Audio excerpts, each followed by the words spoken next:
मेरा नाम शोएब आफ्ताब है। मैंने नीट 2020 का एग्ज़ाम दिया था। मेरा जो मार्क्स आ रहा है वो 720 है और इससे जो मेरा रैंक आया है वो AIR 1 है। नीट 2020 का जो पेपर था वो सिंपल था पिछले ईयर्स के कंपैरिजन में। एक अगर मैं ब्रीफ ओवरव्यू की बात करूँ, नीट जो है मेडिकल कॉलेजेस में एडमिशन का एग्ज़ाम है और नीट में 180 क्वेश्चंस होते हैं जिनको हमें 3 आवर्स में सॉल्व करना होता है, जिनमें 90 क्वेश्चंस बायोलॉजी के होते हैं और 45 क्वेश्चंस फिज़िक्स और केमिस्ट्री में होते हैं। इसके अलावा नीट का जो पैटर्न है वो पूरे NCERT पे बेस्ड होता है और जो बाहर के कुछ क्वेश्चंस होते हैं वो काफ़ी कम होते हैं। अगर हम NCERT पढ़े तो उससे ज़्यादातर क्वेश्चंस हमारे सॉल्व हो जाएंगे। मेरे बारे में अगर मैं बोलूँ तो मैं 11th से सीरियस हुआ नीट प्रिपरेशन में। 10th तक जो मेरा होम टाउन है राउरकेला, जो कि उड़ीसा में है, वहाँ पर मैं ICSE बोर्ड में था और 10th पे जो मेरा परसेंटेज आया था वो 96.8 था। उसके बाद में 11th में कोचिंग सिटी कोटा में आ गया। यहाँ पर मैंने सर्वोदय स्कूल में एडमिशन लिया और LN जो कोचिंग है वहाँ पे मैंने एडमिशन लिया। इसके अलावा मैंने कुछ और इंस्टीट्यूट के DLP भी लिए, जैसे आकाश का मैंने DLP लिया था और फिर उसके अलावा मैंने कुछ ऑनलाइन प्लेटफॉर्म्स को भी यूज़ किया था। लेकिन मेनली जो मेरा पढ़ाई का जो मैटर था वो LN से आता था और LN का ही मैं क्लासरूम स्टूडेंट था और LN से मैं क्लासेस भी करता था। अगर मैं फ़िज़िक्स की बात करूँ, फ़िज़िक्स का जो मेरा मेन स्ट्रेटेजी था वो ये था कि कॉन्सेप्ट्स को अच्छे से समझना, क्योंकि क्वेश्चंस बहुत अलग अलग टाइप के हो सकते थे। मैंने कोशिश हमेशा ये किया कि सारे टाइप के क्वेश्चंस मेरे कवर हो जाए, लेकिन ये भी था कि अगर कोई नया टाइप का क्वेश्चन आ जाए तो भी मैं उसे फेस कर सकूं। फिज़िक्स में 2 पार्ट होते हैं, थ्योरी होता है और क्वेश्चन वाला पार्ट होता है, न्यूमेरिकल वाला पार्ट होता है। तो जो थ्योरी बेस्ड जो क्वेश्चंस होते हैं वो मेनली NCERT से आते हैं, तो NCERT तो थ्योरी के लिए मस्ट है। इससे अलावा अगर हमें और अच्छे तरीके से थ्योरी को समझना है फिज़िक्स के, तो हम HC वर्मा जो बुक है उससे हम थ्योरी को समझ सकते हैं। लेकिन उसके जो न्यूमेरिकल्स है वो सिर्फ एम्स में आते थे, अब एम्स बंद हो चुका तो उसके न्यूमेरिकल्स करने की कोई ज़रूरत नहीं। और उसके अलावा क्वेश्चन प्रैक्टिस, जो न्यूमेरिकल बेस्ड जो क्वेश्चंस होते हैं उनके लिए मैं यही रिकमेंड करूँगा कि आप प्रीवियस ईयर्स के क्वेश्चंस अच्छे से कर लीजिए।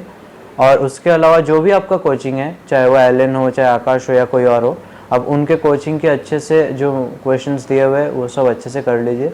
हर एक टॉपिक पे क्वेश्चन करना इम्पॉर्टेंट है, क्योंकि क्वेश्चन अब जैसे जैसे नीट का पेपर इजी होते जा रहा है वैसे क्वेश्चंस कहीं से भी आ सकते हैं। मेनली अब फोकस थ्योरी वाले पार्ट के क्वेश्चंस पे भी शिफ्ट हो रहा है और मेनली जो 12th की NCERT है फिज़िक्स में वो और ज़्यादा इम्पॉर्टेंट है मेरे हिसाब से। इसलिए मैंने 11th की NCERT को बस रीडिंग जैसा पढ़ा था, और जबकि 12th की NCERT जो बोर्ड में भी हमारे काम आती है, तो इसलिए मैंने उसको अच्छे से याद भी किया था और जो जो इम्पोर्टेंट पॉइंट्स है उनको मैंने समझा भी। और NCERT के कुछ लाइंस थे जहाँ से डायरेक्ट क्वेश्चंस बन सकते थे, वो सबको मैंने अच्छे से पढ़ा था। उसके बाद जो न्यूमेरिकल बेस्ड क्वेश्चंस होते हैं उनके लिए बहुत प्रैक्टिस ज़रूरी है। फिज़िक्स जो मेरा स्ट्रॉन्ग पार्ट है इसलिए मैं उस पर ज़्यादा ध्यान नहीं देता था और सबसे कम टाइम मेरा फिज़िक्स में ही जाता था।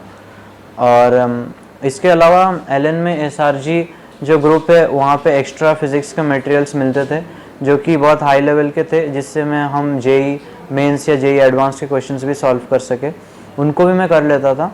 और फिज़िक्स के कुछ चैप्टर्स इंपॉर्टेंट हैं नीट के पॉइंट ऑफ व्यू से, जैसे थर्मोडाइनमिक्स जिसमें बहुत ज़्यादा वेटेज होता है। कुछ और भी चैप्टर्स है UND जो छोटे हैं लेकिन उनमें से क्वेश्चंस आने की प्रोबेबिलिटी बहुत ज़्यादा रहती है। UND है, ऑल्टरनेटिंग करंट है, और भी ऐसे कुछ टॉपिक्स है। और फिज़िक्स में हमेशा ये रहता था कि सारे टॉपिक्स को ही मैं इक्वल वेटेज दूं और जो टॉपिक्स इम्पॉर्टेंट है उनको थोड़ा ज़्यादा बस। और फिर जब मैं केमिस्ट्री की स्ट्रेटेजी की बात करूँगा, केमिस्ट्री में 3 पार्ट्स हैं, फिज़िकल केमिस्ट्री, इनऑर्गेनिक केमिस्ट्री और ऑर्गेनिक केमिस्ट्री। फिज़िकल केमिस्ट्री की अगर मैं बात करूँ तो थ्योरी बेस्ड क्वेश्चंस बहुत रेयरली पूछे जाते हैं और मेनली न्यूमेरिकल बेस्ड क्वेश्चंस पूछे जाते हैं। और न्यूमेरिकल बेस्ड क्वेश्चंस के लिए मैं यही रिकमेंड करूँगा कि आप अपने कोचिंग मटेरियल जो भी हो, जैसे मेरा LN था उसका ही अच्छे से करो और प्रीवियस ईयर के क्वेश्चंस आप अच्छे से प्रैक्टिस कर लीजिए। हर एक टॉपिक पे और हर एक टाइप के क्वेश्चंस करना इम्पॉर्टेंट है, और इससे क्या होगा कि कोई भी अगर टाइप के क्वेश्चंस आए तो हम उसे फेस कर सकें। और थ्योरी वाले जो क्वेश्चंस होते हैं फिज़िकल केमिस्ट्री में वो बहुत प्रेडिक्टेबल होते हैं, क्योंकि वो सेम चैप्टर से पूछे जा रहे हैं। जैसे कुछ चैप्टर्स है, सॉल्यूशंस हो गया, उसमें से थोड़ा बहुत थ्योरी का पूछा जा सकता है। और एक दो है एनसीईआरटी फिज़िकल केमिस्ट्री के लिए मैं इम्पॉर्टेंट उतना नहीं समझता, लेकिन इनऑर्गेनिक और ऑर्गेनिक की एनसीईआरटी बहुत इम्पॉर्टेंट है। फिज़िकल केमिस्ट्री के लिए एक और बुक आती है नरेंद्र अवस्थी, जो कि मैंने सॉल्व किया था, लेकिन जब एम्स कैंसिल हो गया तो मैंने उसे फिर से सॉल्व नहीं किया। मैंने एक बार सॉल्व करा था, और फिर एम्स कैंसिल होने के बाद उतना इम्पॉर्टेंट नहीं है कि आप हाई लेवल के क्वेश्चंस करो। जनरली जो नीट लेवल के क्वेश्चंस होते हैं जो कोचिंग के मॉड्यूल्स में दिए जाते हैं उतना तक ही करना सही है। और जब मैं इनऑर्गेनिक केमिस्ट्री की बात करूँगा तो वहाँ पे थ्योरी बेस्ड क्वेश्चंस ही होते हैं, तो उसके लिए एनसीईआरटी बहुत इंपॉर्टेंट है। हर एक चैप्टर की एनसीईआरटी के अलावा या तो कोचिंग में जो नोट्स दिए जाए वो आप पढ़ लीजिए, या फिर अगर आप सेल्फ स्टडी करते हो तो आप खुद से नोट्स बनाओ, क्योंकि उससे क्या है कि जो थ्योरी बेस्ड जो क्वेश्चंस होते हैं वो इजीली हो जाएंगे। मेनली बार बार रिपीट होते हैं इनऑर्गेनिक के क्वेश्चंस, और बहुत आसान भी होते हैं वो, डायरेक्ट एनसीईआरटी के लाइन से क्वेश्चंस आ जाते हैं इनऑर्गेनिक के। तो एनसीईआरटी मेन है इनऑर्गेनिक केमिस्ट्री के लिए। इसके अलावा वीके जायसवाल की एक बुक है, उसको आप कर सकते हैं, लेकिन वो जब एम्स होता था तो उसी पॉइंट तक इम्पॉर्टेंट था। इनऑर्गेनिक के लिए मैं एनसीईआरटी रिकमेंड करूँगा। ऑर्गेनिक के लिए ये कि जो ऑर्गेनिक में जो कुछ जितने भी चैप्टर्स है, जितने ऑर्गेनिक कंपाउंड्स के यूजेस वाले पार्ट्स है उनको आप अच्छे से याद कर लो। और फिर कुछ पार्ट्स है जैसे पेपर क्रोमेटोग्राफी वाला सेक्शन है, qualitative and quantitative analysis of compounds वो वाला सेक्शन है। फिर जितने कुछ थ्योरेटिकल चैप्टर्स भी ऑर्गेनिक में, जैसे कि एनवायरमेंटल केमिस्ट्री है, एनवायरमेंटल केमिस्ट्री के अलावा biomolecules, chemistry in everyday life, ये सब जो चैप्टर्स होते हैं ये सब चैप्टर्स थ्योरेटिकल है। पॉलीमर्स है, ये सबको हमें अच्छे से याद कर लेना है। इनफैक्ट आपको हर एक एनसीईआरटी की लाइन से याद हो तो और बेटर है, क्योंकि नीट में ऑलमोस्ट एनसीईआरटी की लाइन से ही पूछे जाते हैं क्वेश्चंस। और बाकी जो चैप्टर्स है जिनमें रिएक्शंस होते हैं उनमें रिएक्शंस की मैकेनिज्म पता होना चाहिए, क्योंकि कहीं भी इंटरमीडिएट्स, उनके जो इंटरमीडिएट्स होते हैं वो इम्पोर्टेंट है। मैकेनिज्म याद हो ज़रूरी नहीं है, बस पता होना चाहिए। और जो नेम रिएक्शंस है उनको अच्छे से पढ़ना होता है। और ऑर्गेनिक में बस इतना ही। इसके अलावा एमएस चौहान बोल के एक बुक है, उसको भी आप कर सकते हैं, लेकिन वो उतना इम्पोर्टेंट नहीं है। जब एम्स था वो ज़्यादा इम्पोर्टेंट था वो करना। और फिर हम बायो पे आते हैं। बायोलॉजी जो है मेरा थोड़ा वीक था, तो इसलिए ज़्यादातर टाइम मेरा बायोलॉजी में ही जाता था। बायोलॉजी में थियोरेटिकल बेस्ड होते हैं सारे ही, न्यूमेरिकल कुछ होता नहीं है उसमें, तो इसलिए बायोलॉजी में हमें सारा याद करना पड़ेगा। और उस पर मैं मेनली एनसीईआरटी पे फोकस करता था। जब एम्स था तो मैंने कोचिंग के मॉड्यूल्स भी किए थे, और उसके अलावा जो जो टॉपिक्स मेरे वीक थे उस पर मैंने और कुछ भी बुक्स पढ़े, जैसे ट्रूमैन वगैरह। लेकिन ये तब तक ही था जब एम्स था। जैसे ही एम्स कैंसिल हुआ तब से मैंने ये सारे बंद किए, और फिर मैंने एनसीईआरटी पे फोकस किया। एनसीईआरटी के हर एक लाइन को अच्छे से याद करना ज़रूरी है। ऑलमोस्ट जो हर एक लाइन से अगर कोई क्वेश्चन एग्जैक्ट लाइन से पूछा जाए तो आपको एग्जैक्ट याद आना चाहिए कि हाँ इस लाइन पे ये लिखा था, क्योंकि उससे क्या होता है कि क्वेश्चन सही होने के चांसेस बहुत ज़्यादा हो जाते हैं। और एनसीईआरटी को अच्छे से पढ़ लेना है, बायो में बहुत इंपॉर्टेंट है, और उनके मीनिंग को भी समझना है। इस काम के लिए आप कोचिंग मॉड्यूल्स को यूज़ कर सकते हो कि एनसीईआरटी में जो लाइंस लिखे हैं उसके आप मीनिंग को एग्जैक्ट अच्छी तरीके से समझो, उसके बारे में और थोड़ा पढ़ो। हम बहुत ज़्यादा डेविएट नहीं कर सकते, जैसे कि एम्स जब था तब तो हम बहुत ज़्यादा एक्स्ट्रा पढ़ सकते थे बायो के लिए, लेकिन बायो में जो 2 सेक्शंस है, बॉटनी है और जूलॉजी, जनरली जूलॉजी से ही जो बाहर के क्वेश्चंस पूछे जाते हैं। बॉटनी वाले पार्ट से उतना बाहर के क्वेश्चंस नहीं पूछे जाते। जूलॉजी में जैसे ह्यूमन फिजियो वाला पार्ट है, उसमें से ज़्यादातर क्वेश्चंस एम्बिगियस भी आ रहे हैं, तो मैंने उसके लिए और भी कुछ एडवांस्ड जो किताबें हैं वो सब पढ़ा था मैंने, ट्रूमैन वगैरह, लेकिन वो उतना यूज़ नहीं आया। और अभी और फ़ायदेमंद भी नहीं है, क्योंकि अब एम्स कैंसिल हो चुका है। तो बेटर यही है कि आप एनसीईआरटी को ही पढ़ो, और एनसीईआरटी के मतलब को अच्छे से समझो, उनके एग्जाम्पल्स भी बहुत लोग कोचिंग मॉड्यूल से करते हैं, लेकिन वो एकदम इम्पॉर्टेंट नहीं होते। मेरे हिसाब से आपको सिर्फ जो एनसीईआरटी में एग्जाम्पल्स दिए वही अच्छे से याद होने चाहिए।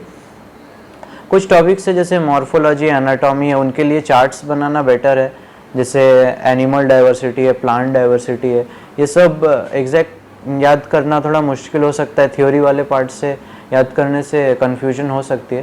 तो इसलिए मैंने बहुत सारे चार्ट्स उसके बनाए थे। उन चार्ट्स को मैंने अब मेरा जो स्टडी रूम के जो वाल्स पे चिपका दिए और फिर मैं वहीं से पढ़ता था। पीरियोडिक टेबल भी मैंने चिपकाया था, जैसा कि इस साल क्वेश्चन भी आया था एक पीरियोडिक टेबल पे जो कि नेम्स पे बेस्ड था, और 7th पीरियड के नेम्स जो कि जनरली पढ़ाए नहीं जाते, लेकिन वहाँ से क्वेश्चन आया था, तो वो पीरियोडिक टेबल था मेरे घर के वाल्स पे, तो इसलिए वो सही हुआ। तो इम्पॉर्टेंट ये है कि आप ज़्यादातर चीज़ों के चार्ट्स बनाओ। कोई चीज़ आपको अगर समझ नहीं आती है तो आप अपने टीचर से पूछो, उसके बारे में शॉर्ट नोट्स आप बना सकते हैं। मैं बहुत शॉर्ट नोट्स बनाता था, फिज़िक्स में भी मैं बहुत शॉर्ट नोट्स बनाता था। अगर कोई एक टाइप के प्रॉब्लम्स जो होते हैं उनको अगर मुझे सॉल्व करने में प्रॉब्लम आ रही है तो मैं उस पर बहुत सारे शॉर्ट नोट्स बनाता था। फिर नीट का जो लेवल है वो धीरे धीरे इजी होते जा रहा है, लेकिन हमें हमेशा प्रिपेयर रहना है कि अगर वो थोड़ा हार्ड भी आए तो हमें प्रिपेयर करना है उसके अकॉर्डिंग। आने वाले जो नीट 2021 के जो एस्पिरेंट्स है उनको मैं ये रेकमेंड करना चाहूँगा कि वो कोई भी प्रॉब्लम्स आए, जैसे इस साल कोरोना का प्रॉब्लम हुआ था, तो आप अपने जो पाथ से डेविएट मत होना। आप अगर अपने गोल पे फोकस्ड रहते हो तो फिर आपको सक्सेस पाने से कोई नहीं रोकेगा। और मैं ये कहूँगा कि चाहे जितने भी मुश्किल आए आप अपने पाथ पे ही रहना है और फोकस्ड रहना है और डिस्ट्रैक्ट नहीं होना।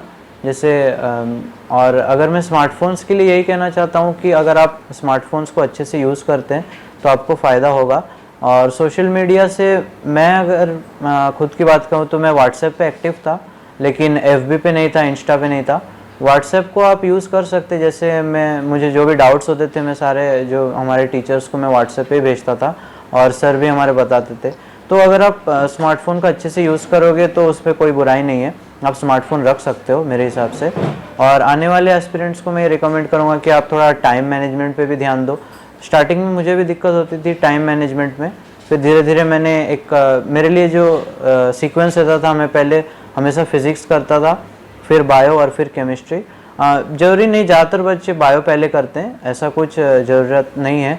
मेरे हिसाब से मेरा फिज़िक्स स्ट्रॉन्ग था तो मैं पहले वो करता था।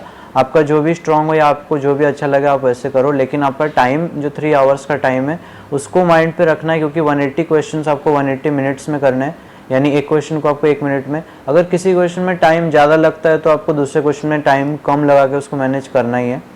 और किसी भी क्वेश्चन में ज़्यादा 3-4 मिनट से ज़्यादा हम नहीं दे सकते, ये इम्पॉर्टेंट है।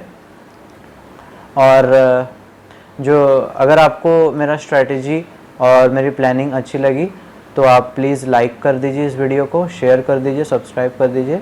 और DKT जो चैनल है इसको मैं थैंक्स कहना चाहूँगा, इन्होंने मुझे मौका दिया अपने चैनल पे आने का और फिर मेरे स्ट्रैटेजी को आपसे शेयर करने का। Thank you.